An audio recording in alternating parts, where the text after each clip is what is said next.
Dr. Robert Vannoy, Old Testament History, Lecture number 16. Between the Mesopotamian account and the biblical record of the flood, we notice that the general structure of both stories is the same, but there are differences in details. I wanted to just illustrate that a bit further. We noticed both were told to build a great ship, but their dimensions are different. And I have just a couple more illustrations to give you an idea of how this works out. As far as the occupants of the ark are concerned, both stories say the hero and his family, as well as animals and birds, are delivered from the destruction by means of a ship. But when you come to the details again, there are differences, as we have already noticed. Here the names are quite different as far as leading figure. Zuisudra, Utnapishtim, Atharwachasis, and then Noah in the biblical account, and there seems to be no etymological connection between the name Noah and these other names. In addition, in the biblical account, there are a small number of people saved on the ship.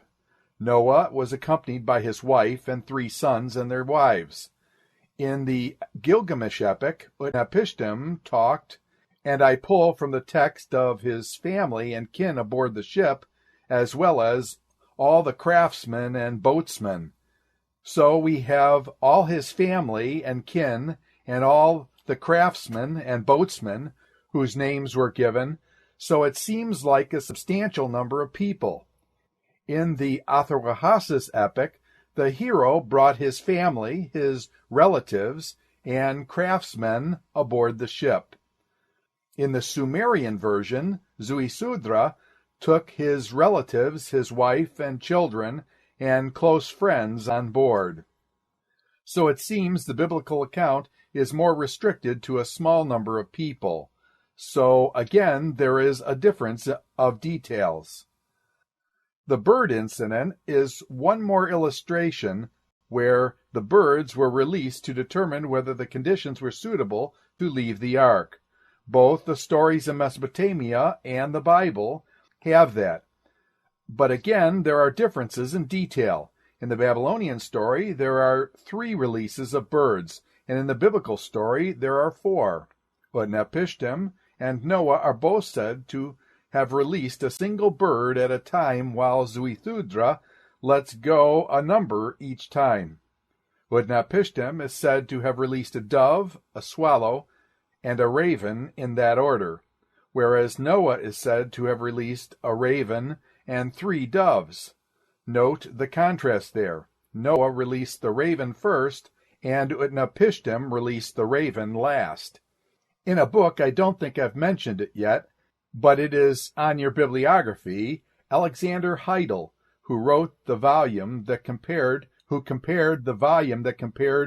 Babylonian creation story with the biblical creation stories, also has written a book called The Gilgamesh Epic and Old Testament Parallels, which is a good study of the biblical account compared with the Babylonian account. I believe that's on your bibliography, page 10, next to the last entry of this particular incident. The title says that there is a mistake in logic on the part of Utnapishtim, since the raven is a more hardy bird. The logical progression would have been that utilized by Noah. The more hardy bird first, the doves later, whereas Utnapishtim has it turned around. In any case, there are differences in detail, so then we come to this question that we ended the last class with. What do we say about the relationship between the Babylonian and the biblical story?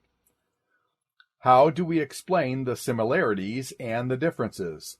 I think we have 3 responses to that question, and I will mention them and discuss them briefly. First, the Mesopotamian account is derived from a Proto-Semitic biblical account. Again, I will discuss what I mean about that in a minute. Second, the biblical account is derived from the Mesopotamian account. It reverses it. Third, Both go back to a common original source. First, the Mesopotamian account was borrowed from a Proto-Semitic biblical account. It seems quite clear that the Mesopotamian accounts were in existence by at least 2000 BC. There is a lot of dispute about the Babylonian version going back to about 2000 BC, whereas the biblical account would be about 1200 to 1400 BC, associated with Moses and his writing of the Pentateuch. The relative dating suggests with the extant text that the Mesopotamian account is earlier. Now, it's for that reason that many have said the biblical account is derived from the Mesopotamian account. However, on your bibliography, you'll notice an entry at the bottom of page 10, the third from the bottom, Clay's The Origin of Biblical Traditions, Yale University Press, 1923. In that volume, Clay makes this statement on page 165 and 166. He says the argument that alleges the story originated with the Sumerians because the earliest version of it is found in the Sumerian language is no more final than it would be to say that a work of Shakespeare has a German origin because a copy of it written in a German language was found in Berlin. You see, suppose 2,000 years from now, people were excavating our civilization and turned up a copy of Shakespeare written in German in its earliest extant copy of Shakespeare. It doesn't prove a whole lot. It just happens to be that that's the earliest version that you happen to have of that story. Clay proposes that the Gilgamesh epic was originally written in an Amorite language that became Akkadianized about 2000 BC. Now, the Amorites were Semitic people living to the west of Mesopotamia. He feels that the whole story was brought into Mesopotamia and Akkadianized about 2000 BC.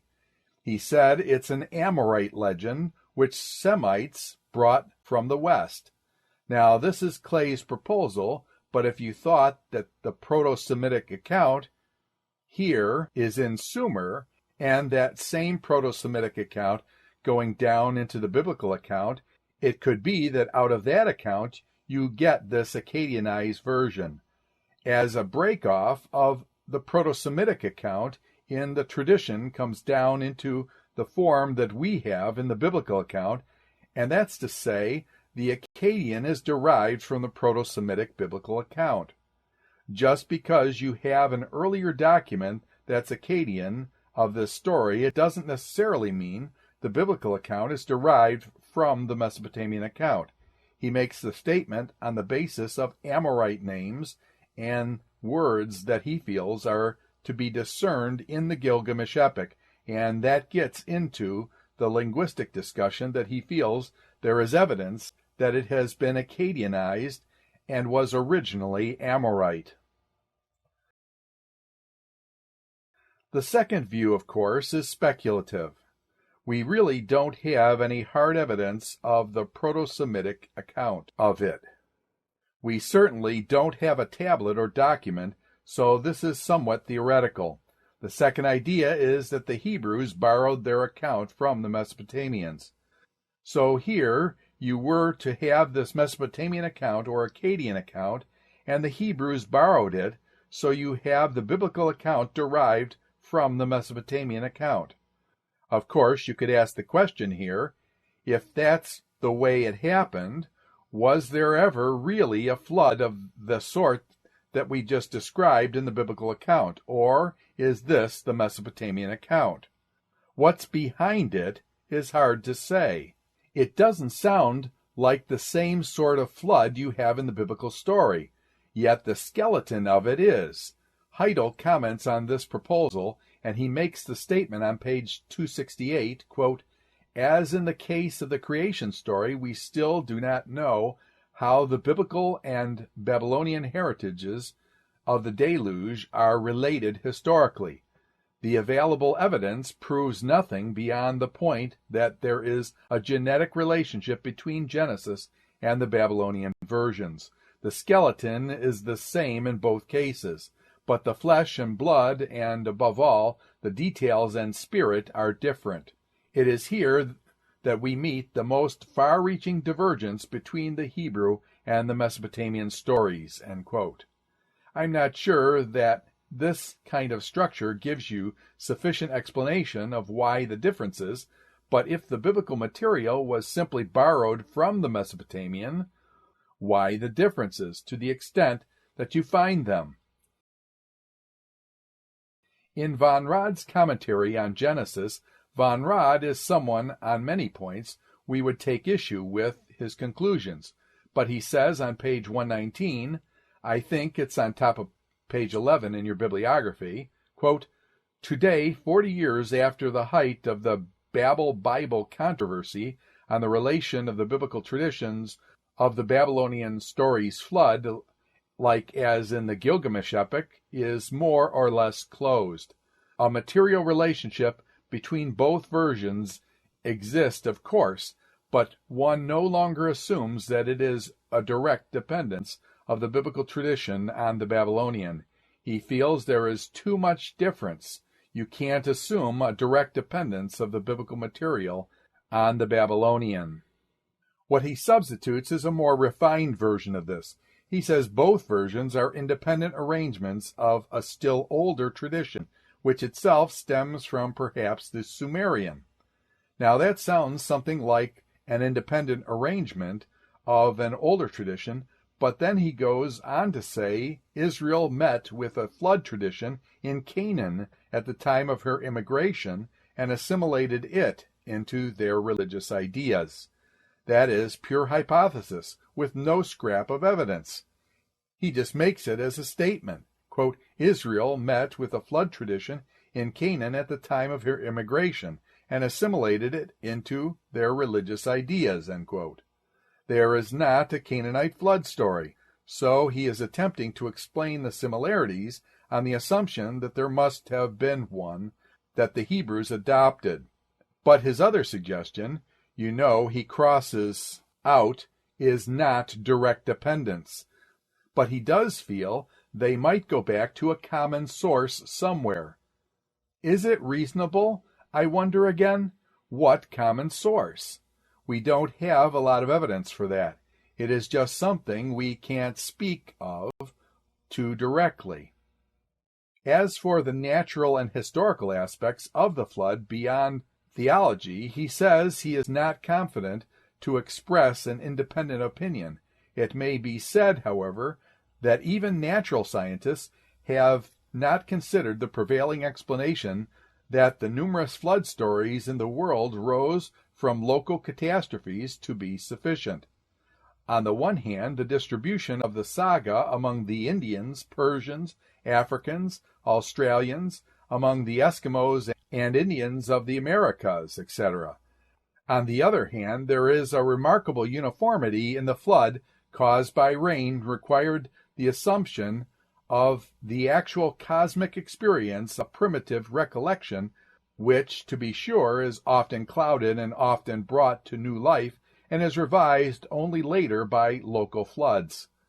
What he is saying is the extent of the distribution of flood stories across all these nationalities and peoples locally, as well as the uniformity of the stories, suggests that there must have been some sort of actual cosmic experience that is behind all this. Now, the third of three possibilities is a common source of national occurrence.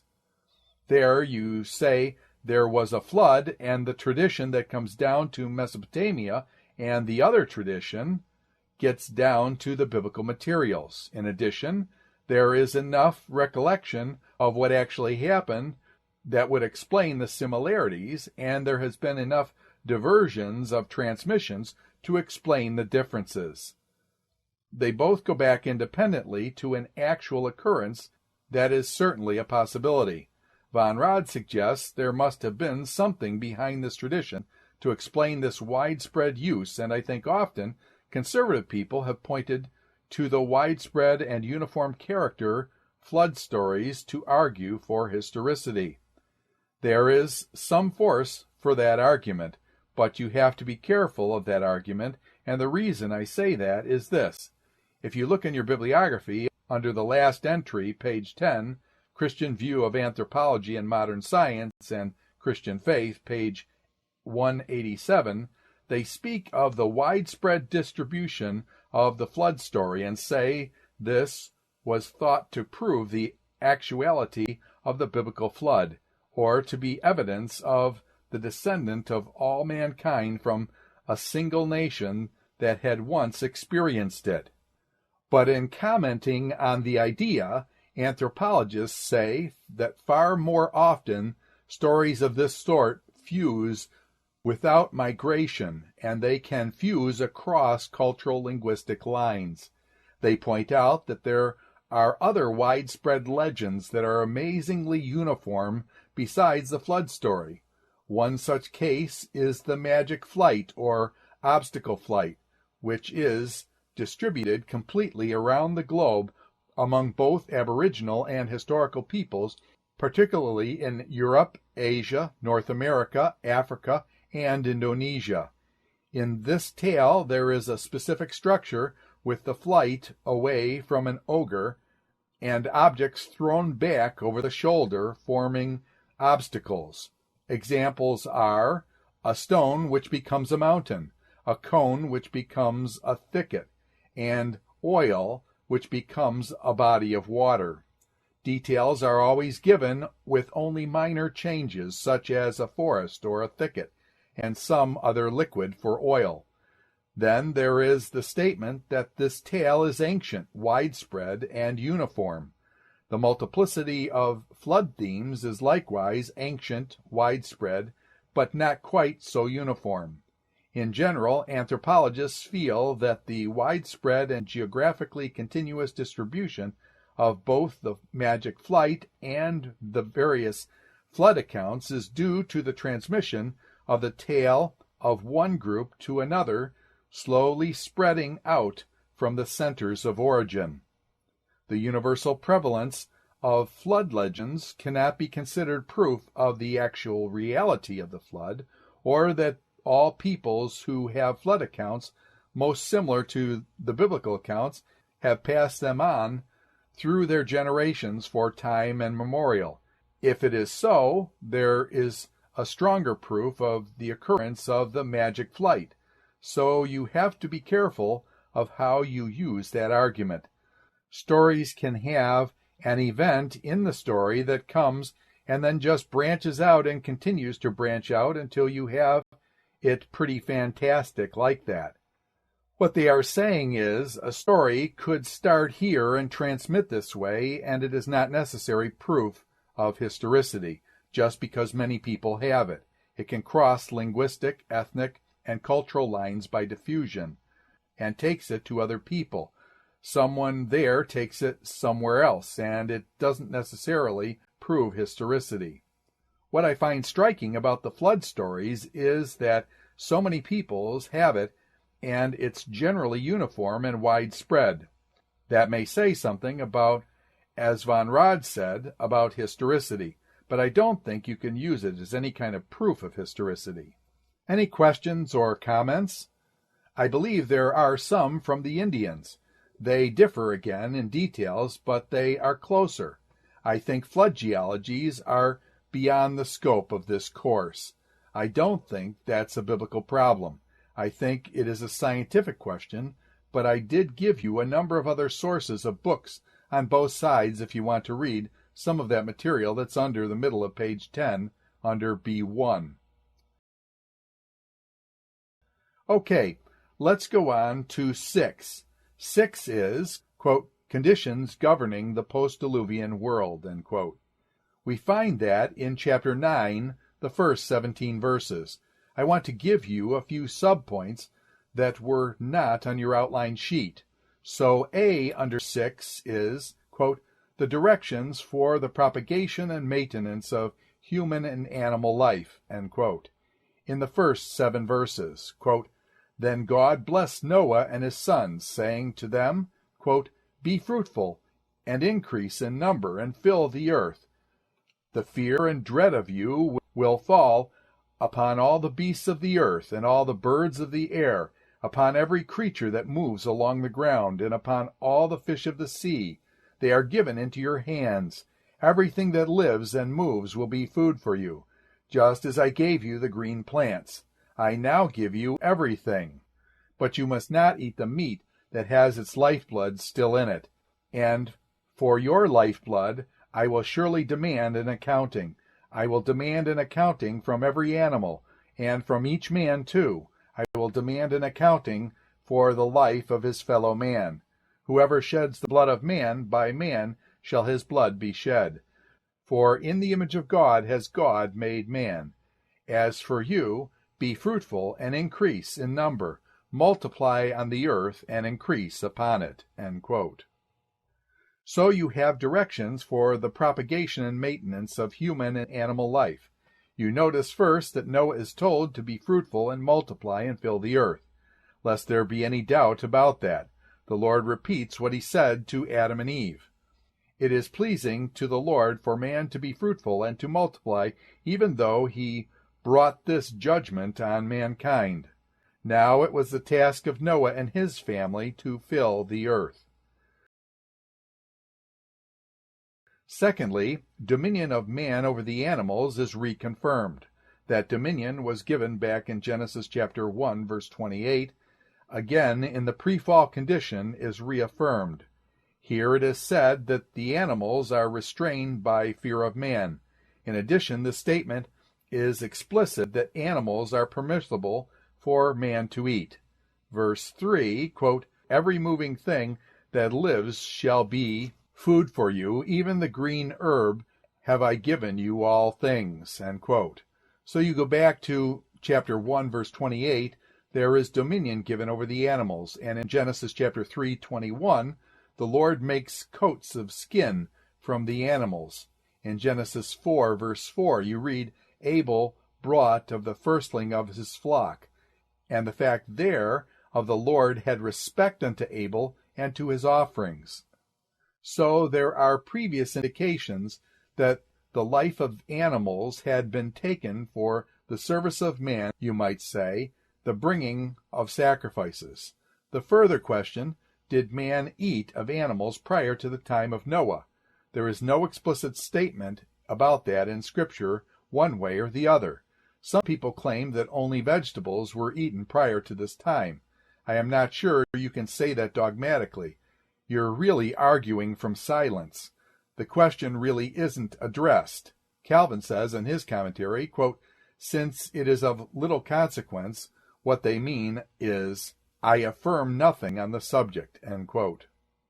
Then the added qualification is in verse 4, quote, "The flesh with the life thereof, which is the blood, shall you not eat." End quote. In other words, animals are to be bled, and the blood was to be out of the animal prior to eating, so that the question then comes, what was the purpose of that particular qualification? Was that considered kosher? Yes, that's part of it. Again, that question is not answered in the text. There have been various suggestions. In Wenham's commentary on Leviticus, he says the significance is elusive because you get further reference to this in the blood in Leviticus. But he says that perhaps it is to encourage reverence for life. Life is in the blood, and in addition, it is the blood that atones for sin. Thus, it is sacred and should not be eaten. In other words, there may be some application here of the ordinances that are later to govern blood sacrifice, and to show the importance of the blood in this earlier time. Again, that is somewhat speculative, but animals are given to man for food, although they are not to use or eat them with the blood. In other words, they are to be bled, not just strangled and eaten. The third thing that you find is they are to be fruitful.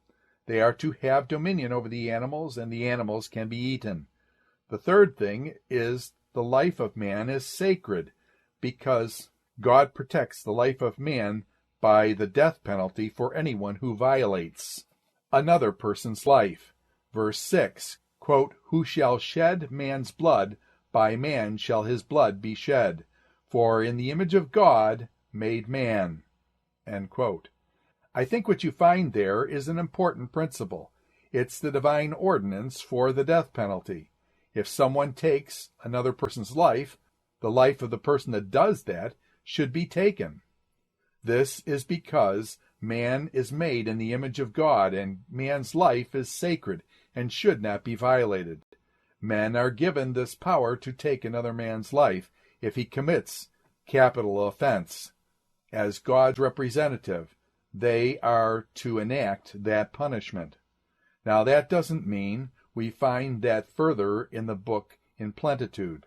That does not mean that it must follow in every case as the Mosaic Law develops, because when you get to Numbers 35, you find that there are cities of refuge for accidental deaths, as distinguished from premeditated murder. So that distinction is made, and I won't go on to read through that chapter, but the death penalty is a divine ordinance given for protecting the life of man. This is still a subject that's hotly debated. God has given those animals to man for sustenance and life, with the restriction of not eating the blood. Well, it seems to me that is related to Leviticus chapter 17, verse 11. I believe it is in Leviticus chapter 17, verse 11, quote, "For the life of the flesh is in the blood.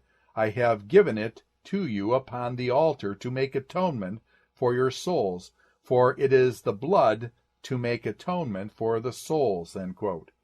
It seems to me the significance of that is in connection with the further legislation with the sacrificial system, and it seems to me that sacrificial system is given up when you come to the New Testament. You have all the regulations pertaining to that, as well as all concerned with cleanness and uncleanness. The Lord said to Peter, "Don't consider anything unclean." All that seemed to be done away with when the one comes who has really fulfilled that which it was pointing forward to. So I would not say that provision continues on beyond the period which the ritual laws were in effect. Now, I guess it could be argued that this is not Mosaic. It seems to be that it is closer to the way with respect to the sacrificial system. Okay, as far as the death penalty, or even beyond just the death penalty, the right or lack of right of man in positions of governmental authority to use the power of the sword seems to me clearly stated by Paul in Romans 13.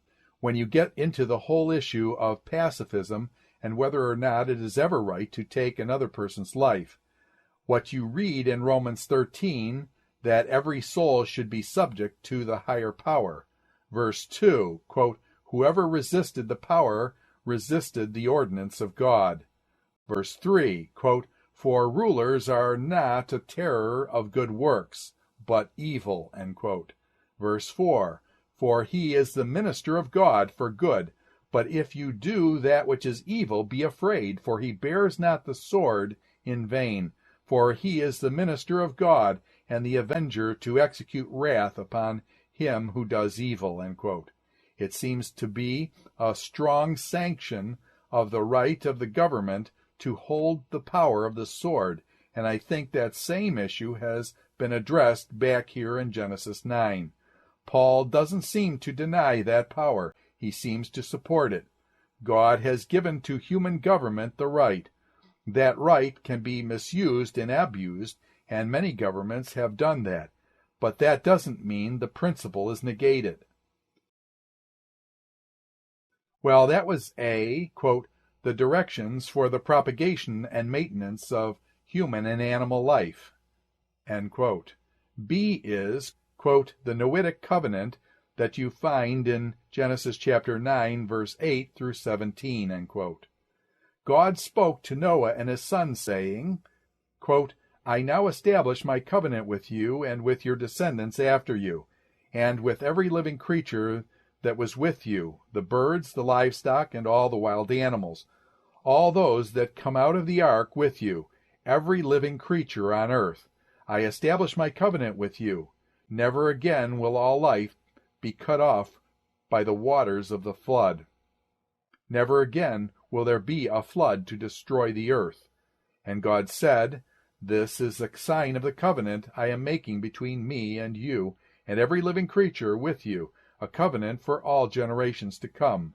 I have set my rainbow in the clouds, and it will be a sign of the covenant between me and the earth. Whenever I bring clouds over the earth, and the rainbow appears in the clouds, I will remember my covenant between me and you and all living creatures of every kind. Never again will the waters become a flood to destroy all life. Whenever the rainbow appears in the clouds, I will see it and remember the everlasting covenant between God and all the living creatures of every kind on the earth. So God said to Noah, "This is the sign of the covenant I have established between me and all life on the earth." End quote. So never again will all flesh be destroyed by a flood. The token is a rainbow, not that the rainbow did not exist prior to this. But now it has a special significance, and we are inclined to think, when we see a rainbow, that we are reminded of the promise God has made, that he would never again destroy the earth, which is legitimate, but you notice in the text, verse 15, quote, "The Lord says, I will remember that it shall come to pass when I bring a cloud over the earth, that a bow will be seen in the clouds, and I will remember." End quote. You call that an anthropomorphic or anthropopathic kind of expression, where God speaks in human terms to describe himself. But that bow is a reminder that God has made that promise. I think the idea is, from this point forward, the earth will be preserved as the arena in which God's plan of redemption will be worked out, and that will continue until the final judgment, till the consummation. But in the intervening period, never again is God going to do what he did at this point in bringing a flood. Okay, let's go on to 7, which is the latter part of chapter 9. Quote, "The curse on Canaan," end quote. Verses 18 and 19 speak of the 3 sons of Noah, and then immediately you get this story in verse 20 down through the end of the chapter. So God said to Noah, quote, "This is a sign of the covenant I have established between me and all life on the earth. The sons of Noah who came out of the ark were Shem, Ham, and Japheth. Ham was the father of Canaan. These were the 3 sons of Noah, and from them came the people who were scattered over the earth. Noah, a man of the soil, proceeded to plant a vineyard. When he drank some of its wine, he became drunk and lay uncovered inside his tent. Ham, the father of Canaan, saw his father's nakedness and told his 2 brothers outside. But Shem and Japheth took a garment and laid it across their shoulders. Then they walked in backward and covered their father's nakedness. Their faces were turned the other way so that they would not see their father's nakedness. When Noah awoke from his wine and found out what his youngest son had done to him, he said, 'Cursed be Canaan, the lowest of slaves will he be to his brothers.' He also said, 'Blessed be the Lord, the God of Shem. May Canaan be the slave of Shem. May God extend the territory of Japheth. May Japheth live in the tents of Shem, and may Canaan be his slave.'" End quote. Now this is one of several biblical passages, but this is the primary one that has often been used to support both slavery and segregation in this country. There is a volume that is mentioned in your bibliography, top of page 11, second one, J.R. Buswell III, quote, "Slavery, Segregation, and Scripture," end quote. You may be familiar with J.R. Buswell's Jr.'s theology. This is his son, who is an anthropologist, and wrote this little volume. On page 16 he says, quote, "Most of the advocates of slavery, if they consider the Negro a human being, base their entire biblical case upon the confident assumption that the Negro race must be identified as the descendants of Noah's second son Ham. Thus, automatically, any and every mention of peoples in Egypt, Ethiopia, and other lands occupied, the dispersal of Ham's progeny, were assumed to refer to Negroes. despite the fact that these populations in historic times were non-Negroes. The length to which the pro-slavery arguments were carried to prove the association of the characteristics of Negroes with Ham in order to justify the conclusion that they were under Noah's curse were utterly fantastic." End quote. He discusses that in more detail, but we see this passage where it says, quote, "Canaan, a servant of servants shall he be to his brethren." End quote. The text has often been used to defend slavery and segregation. Now the question is there any basis for that kind of a view? I think the answer is clear. No. But let's look at the passage. The story is introduced in verse 19 by reference to the three sons of Noah. Quote, "These are the three sons of Noah, Shem, Ham, and Japheth. Ham is the father of Canaan, and of them was the whole world overstripped." End quote. The interesting thing is that the curse is pronounced after that incident is not on Ham. The incident with Ham and Noah, the curse is on Canaan down in verse 25. It is not on Ham. Canaan is the fourth son of Ham. If you look over at chapter 10, verse 6, you read, quote, "The sons of Ham were Cush, Mitzrayim, Put, and Canaan." End quote. So, out of the four sons, Canaan is the fourth. It is not necessary that they came in that order, but it is possible. But in any case, the curse is on one of the sons of Ham, Canaan. I don't think we should understand that statement of Noah so much as a curse in the sense of just an expression of wrath and anger. It is rather a prediction. I think Noah here speaks really by the revelation of the whole experience, because he is giving a prophetical statement about what will be and the lines that flow out of these descendants of these three sons of Noah. So it is not just an expression of Noah's ill will. He could not know by human means the things that he speaks of in these three verses. They are striking statements, so they are the unveiling of what will be. The question, of course, is, why is the curse on Canaan instead of on Ham? What did Canaan do as the son of Ham? It is hard to answer. There is nothing that addresses that question directly in the text. I think it is reasonable to suggest that by the Holy Spirit, Noah understood and saw that characteristic that was expressed there in Ham, and what he did would be perpetuated in Canaan his son, and perhaps even to a greater degree. In addition, it's Canaan, or at least Canaan's descendants, with which the Israelites come into a great deal of contact later on. So perhaps the answer lies in Noah's perception by the Holy Spirit that the trait shown in him is present in his son Canaan even more strongly. If you look at Leviticus 18, you have there a chapter that lists a lot of things about the Canaanites. If you look at Leviticus chapter 18, verse 24 and following, it says, quote, "Defile not yourselves in any of these things, for in all these things the nations are defiled, which I cast out before you." End quote. In other words, by the inhabitants in the land of Canaan, the land is defiled. Quote, "Therefore I do visit the iniquity thereof upon it." End quote. Verse 27, "For all these abominations have the men of the land done who were before you, in the land is defiled." End quote. Verse 30, "Therefore you will keep my ordinance, that you commit not any of these abominable customs which were committed before you, and defile not yourselves, for I am the Lord your God." End quote. Now, one of those abominable customs of the whole first part of the chapter speaks of sexual abusive diversions, and perhaps the curse comes on Canaan because Noah sees that tendency in the Canaanites that to a certain extent is exhibited in the father, Ham. What I want to do at this point, well, maybe I'll just make another comment on that text, because what I want to do is look at the content of the cursing and blessing that are pronounced because they are significant and have far-reaching applications.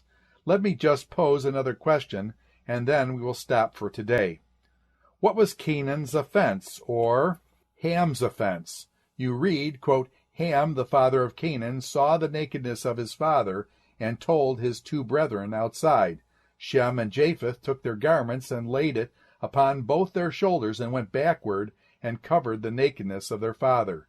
So their faces were backward, and they saw not their father's nakedness. End quote. Now, what was the offense of Ham? Now, what did he do? Carlin Dietrich said it was a display of shameless sensuality, as contrasted with reverential modesty of the brothers Shem and Japheth. It seems that Ham took pleasure in his father's shame. He wanted to expose him to his brothers. It certainly shows disrespect for the father, and perhaps a perverse sort of sensual nature in the part of Ham. Now, it seems to me that's about as much as you can say about the offense. Some try to seek more, and they point to verse 24. Quote, Noah awoke from his wine and knew what his younger son had done to him. End quote. They emphasize something must have been done, and some suggest that when it says in verse 22, Ham saw the nakedness of his father, that is a euphemism, quote, saw the nakedness, end quote, for some deviant sexual act. I don't think there is any real good basis to conclude that, to say that. It is possible that you could understand that as a euphemism and as a figure, and to say that there is more than literally said. Then you have to fit verse 23 with that, and verse 23 seems to just think it's just a matter of exposure of the father. I will leave our discussion with that, and then I will look at the content of the curse and blessing next time. This ends Dr. Robert Vannoy's Old Testament History, lecture number 16.